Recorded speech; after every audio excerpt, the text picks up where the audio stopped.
It's like, narcissists are possessed by the dark side of these just Jedi mind tricks because, they can't help it. They just keep rewriting the script, rewriting the rules. And why? Because, I think somewhere in their minds, it's like they have that power to just rewrite the rules and they don't. And just when you think you've figured them out, they just change the rules just like that. Boom. And these tactics that narcissists use, like gaslighting, it's like their piece de resistance. It's like they think that they're Houdini or something, but only this Houdini is their only thing that they're really good at is just making your grasp of reality disappear. Because that's what gaslighting does. Narcissists will say something, did I say that? You must be imagining those things.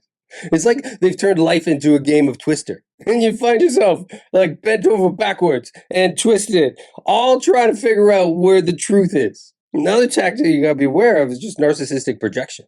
And narcissistic, projection is a lot like, starring in a movie where, they're the villain, but somehow you're the one that ends up on trial. And they can't process their own emotions, so they project them onto you.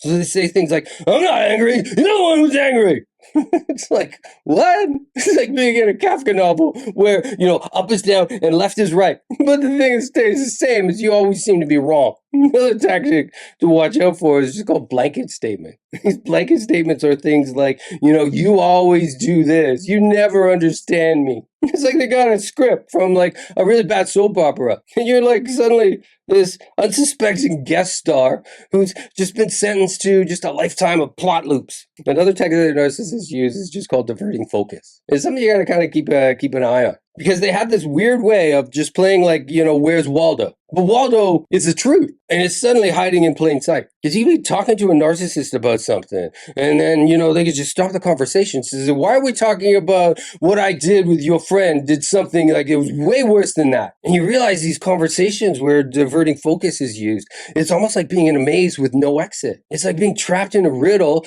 that's, wrapped in enigma and then stuffed into a conundrum. Because that's what diverting focus does. You can't pin them down on anything. It's like they're Teflon. He just kind of slides right off of them. Now let's go into another tactic. This one's called minimalization. Minimalization is just taking big deals and trying to make them really small. Taking like a huge mountain that you may have and trying to reduce it to the size of a molehill. It's like, they imagine themselves or that problem as, a Lego brick and suddenly, you're Duplo. All it did was just kind of pushed you a little bit. Gravity's at fault. Gravity's the one that made you fall down. It's like they're trying to shrink wrap your emotions. Recognizing narcissistic tactics is like flipping on the lights in a haunted house and suddenly the ghosts just aren't so terrifying anymore. And it's not about seeing the boogeyman for the first time. It's about refusing to invite the narcissist to the birthday party altogether. And be very careful. It's like knowing these tactics and calling them out are two completely different skill sets. Because every time you call out a narcissist, whether for their gaslighting, for their projection, for their blanket statements, for diversion or minimalization, you're taking back a slice of your sanity, a slice of your sanity pizza.